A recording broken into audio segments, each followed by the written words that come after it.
Good afternoon, students. Today we will cover the next topic of chapter 8, internal trade in business studies. The next topic that we have to study today is retail trade. ठीक है, तो retail trade के बारे में हम लोग पहले भी बात कर चुके हैं. रिटेल ट्रेडर्स का वर्क क्या होता है? ये होलसेलर से सामान परचेज करते हैं, ठीक है, रिलेटिवली स्मॉल क्वांटिटीज़ में, और कस्टमर को डायरेक्टली ये सामान सेल करते हैं. ठीक है, तो जब भी कस्टमर को जितना भी सामान चाहिए स्मॉल लॉट्स में, ये कस्टमर को उतना सामान उसके अकॉर्डिंग देंगे. तो रिटेल ट्रेडर्स का डायरेक्ट लिंक होता है टू द कस्टमर्स, और ये हमारे फाइनल जो है इंटरमीडिएरी होते हैं, फाइनल डिस्ट्रीब्यूशन चैनल होते हैं. ठीक है, ट्रेडिंग में. So a retailer is a business enterprise that is engaged in the sale of goods and services directly to the ultimate consumers. ठीक है, जितना हमारा लास्ट एक कंज्यूमर तक का सामान पहुंचाने का जो काम होगा वो रिटेलर करेंगे. The retailer normally buys goods in large quantities from the wholesalers and sell them in small quantities to the ultimate consumers. ये क्या करते हैं? ये लार्ज क्वांटिटी, मतलब लार्ज क्वांटिटी का मतलब ये नहीं कि बल्क में, ठीक है, रिलेटिवली लार्ज क्वांटिटी में ये जो है होलसेलर से सामान परचेज करते हैं और स्मॉल स्मॉल क्वांटिटीज़ में सेल करते हैं टू द कंज्यूमर्स. ठीक है, the retails represent the final stage in the distribution where goods are transferred from the hands of the manufacturer or wholesalers to the final consumers or users. तो इसलिए क्योंकि सामान at last जिस तक पहुंचना था उस तक ये सामान पहुंच गया है. तो सामान किस तक पहुंचना था? कंज्यूमर्स तक पहुंचना था. और सामान किसके थ्रू पहुंचना था? तो सामान पहुंचना था मैन्युफैक्चरर्स और होलसेलर्स के थ्रू.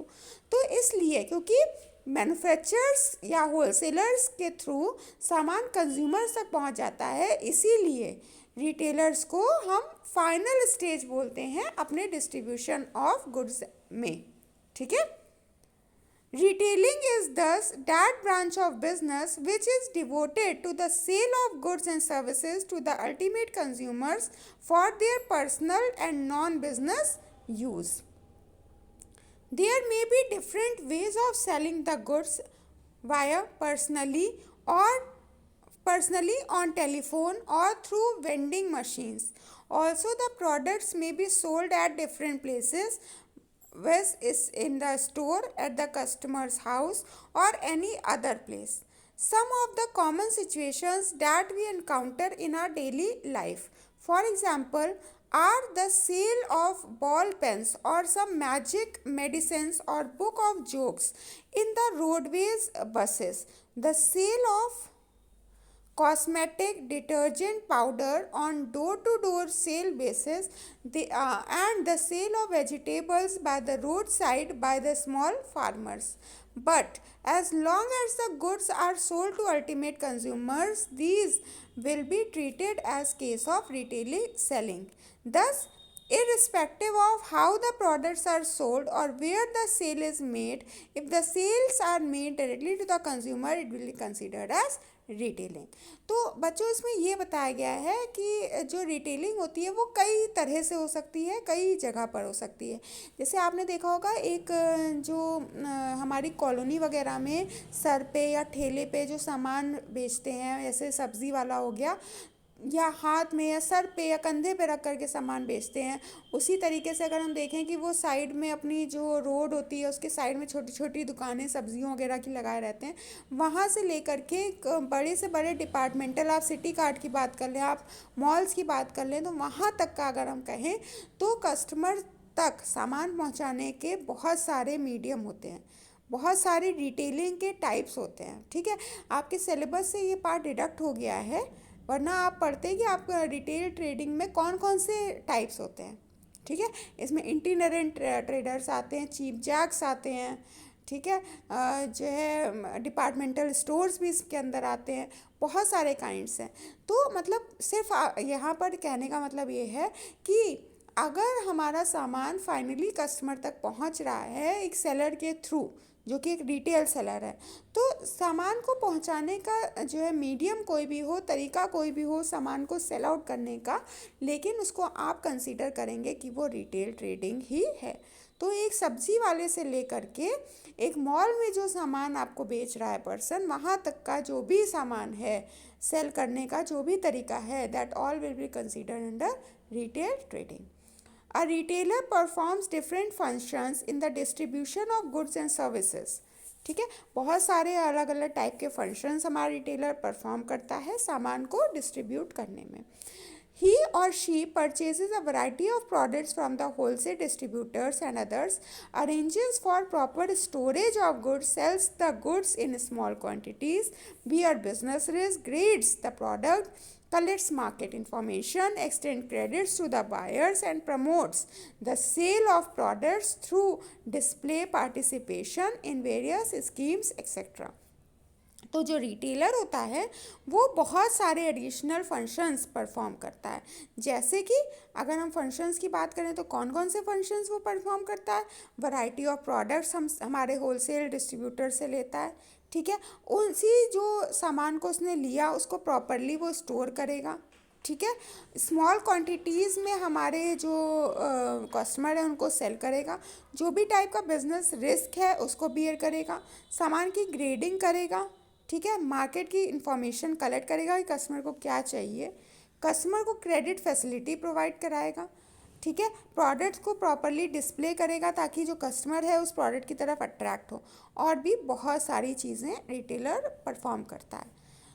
ठीक है, तो इसमें बच्चों अब अगर आपको देते हैं कि फंक्शंस क्या क्या है रिटेलर्स के, तो now you can I think identify the functions of the retail trade. The first function that you can write children is retailer is the last link in the distribution chain।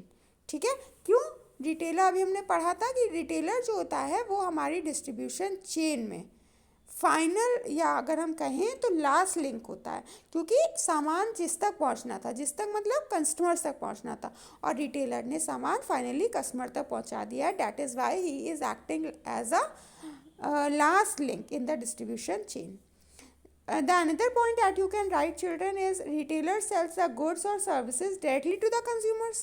ठीक है, क्या करते हैं retailers, directly customer को ही या consumers को ही सामान cell करते हैं। Okay, retailers deal in variety of products. ठीक है, बहुत सारे अलग अलग प्रोडक्ट्स में ये जो रिटेलर्स होते हैं डील करते हैं। अब आप एक जनरल स्टोर की बात करें तो जनरल स्टोर के पास में सर्फ, शैम्पू, सोप, ठीक है, हाउस होल्ड की जितनी भी एसेंशियल चीज़ें हैं सब कुछ होंगी। तो यहाँ कहने का मतलब है कि उसके पास वैरायटी ऑफ प्रोडक्ट्स होते हैं, और वैरायटी ऑफ प्रोडक्ट्स में भी if he is keeping the soaps, तो डिफरेंट डिफरेंट जो है कंपनीज़ के या डिफरेंट डिफरेंट सोप्स होंगे उसके पास में। ठीक है, वैरायटी ऑफ प्रोडक्ट्स होते हैं रिटेलर के पास। Retailer buys and sells in small quantities of goods. ठीक है, जो होलसेलर है उससे स्मॉल क्वांटिटी में परचेज करेगा, और जो कंज्यूमर है उसको भी स्मॉल क्वांटिटी में सेल करेगा। ठीक है, retailer is generally located in residential areas. Retailers generally residential areas में लोकेट करते हैं। रेजिडेंशियल एरियाज़ मतलब जहाँ पे आसपास जैसे कॉलोनी है, यहाँ जहाँ पे बहुत सारे कस्टमर्स होंगे, ऐसी जगह पर तभी तो वो डायरेक्टली कस्टमर तक पहुंच पाएंगे ना।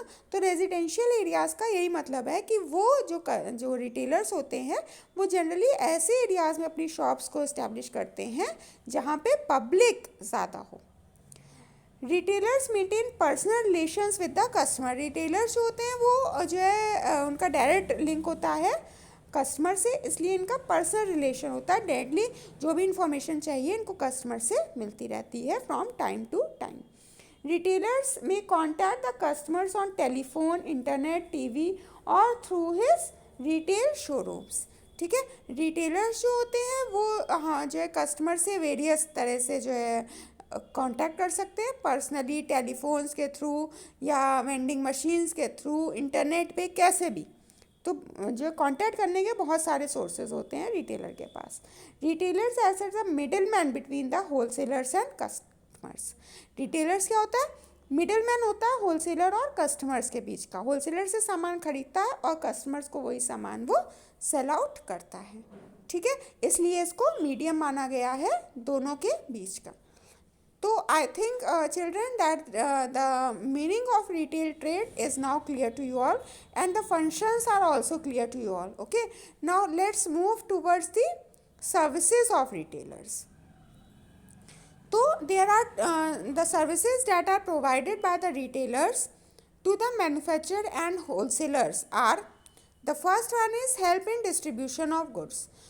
जो हमारा रिटेलर है वो क्या करेगा, सामान को डायरेक्टली जो हमारा मैन्युफैक्चरर और होलसेलर से लेने के बाद में कस्टमर को डिलीवर करेगा, कस्टमर तक पहुंचाएगा. तो डिस्ट्रीब्यूशन ऑफ गुड्स का जो काम होता है वो रिटेलर परफॉर्म करता है. A retailer's most important service to the wholesaler and manufacturers is to provide help in the distribution of their products by making these available to the final consumer who may be scattered over a large geographical area. Thus they provide place utility. Next point is personal selling. ठीक है, personal selling करते हैं हमारे जो है retailers customers को, खुद सामान जो है कस्टमर्स तक पहुंचाते हैं, खुद सामान उसको सेल आउट करते हैं. ठीक है, चाहे उसके घर जाके करें, चाहे वो खुद कस्टमर हमारे जो है रिटेलर के पास में आए, लेकिन पर्सनल ही सामान ये जो है सेल करते हैं कस्टमर्स को. In the process of sale of most consumer goods, some amount of personal selling effort is necessary.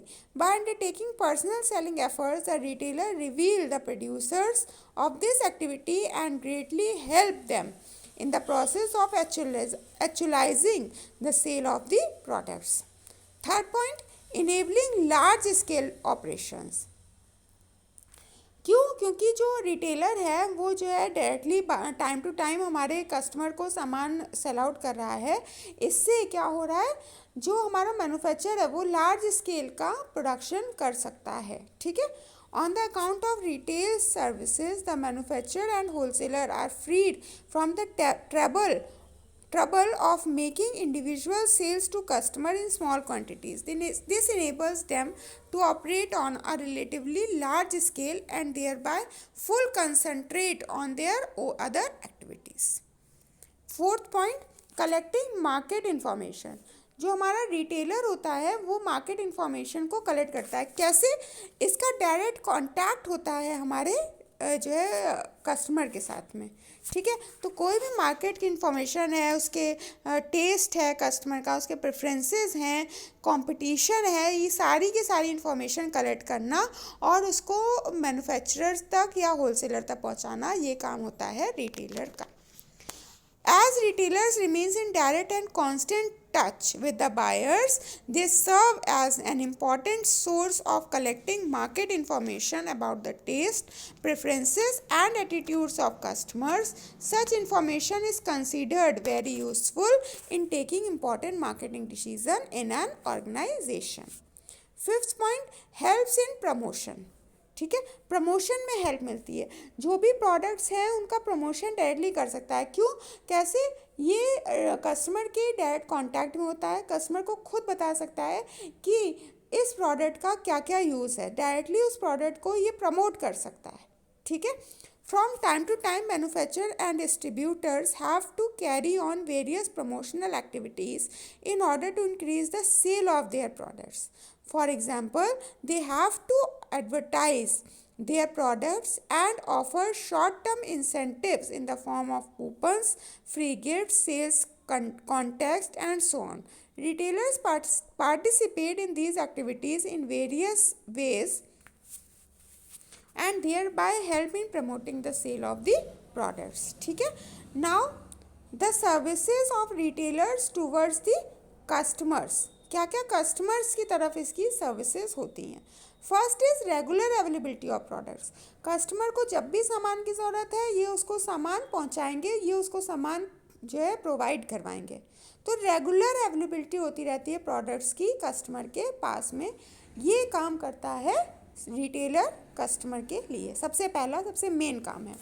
The most important service of retailer to consumer is to maintain regular availability of various products produced by different manufacturers. This enables the buyer to buy new products as and when needed.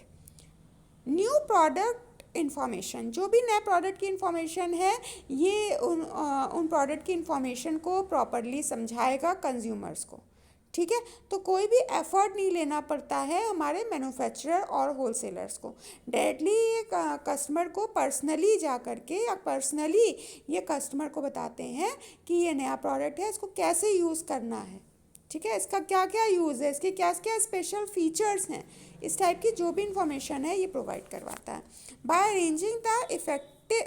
Arranging for effective display of products and through their personal selling efforts, retailers provide important information about the arrival, special features, etc.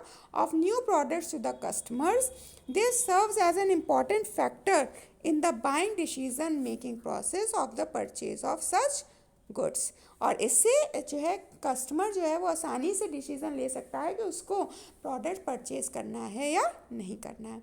Convenience in buying, retailers जो है customer को जो है convenience provide कराता है कि हाँ वो क्योंकि बहुत दूर नहीं जाना पड़ता है, ठीक है, कस्टमर को बहुत दूर नहीं जाना है, उसको जनरली अपनी कॉलोनी में या अपनी लोकेलिटी में ही सामान मिल जाता है, इसलिए जो है कन्वीनियंट होता है जो हमारा कस्टमर होता है सामान को परचेज करने में। Retailer generally buy goods in large quantities and sell these in small quantities according to the requirements of their customers. Also, they are normally situated very near to the residential areas and remain open for long hours. This offers great convenience to the customers in buying products of their requirements. ठीक है, wide selection, जो हमारा customer उसके पास में variety of products हैं, अब वो उसमें से अपनी पसंद का प्रोडक्ट सेलेक्ट कर सकता है, इसलिए उसके पास बहुत ज़्यादा सिलेक्शन की चॉइसेस हैं, वाइड सिलेक्शन है। Retailer generally keep stock of a variety of products of different manufacturers, these enables the consumer to make their choices out of a wide selection of goods.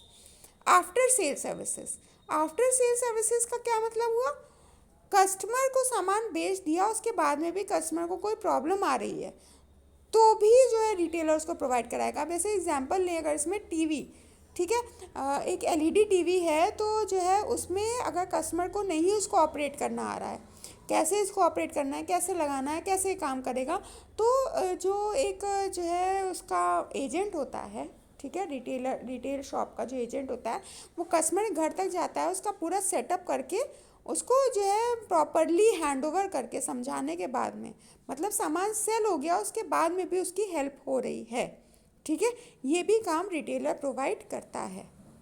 Retailers provide important after-sale service in the form of home delivery, supply of spare parts, and attending to customers.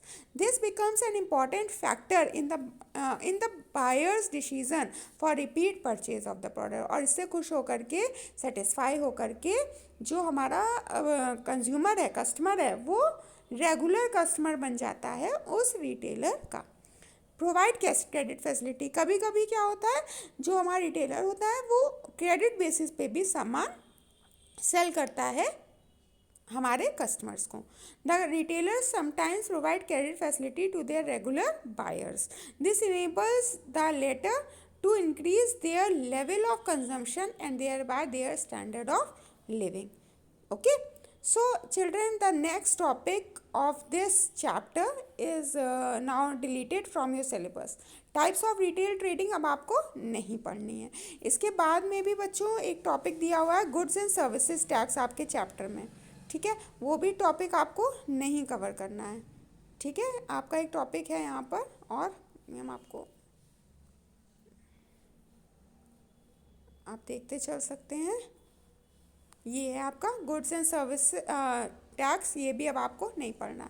तो whatever is given in your notes only that much you have to study in this chapter. Okay children, तो I hope that now this chapter is clear to you all.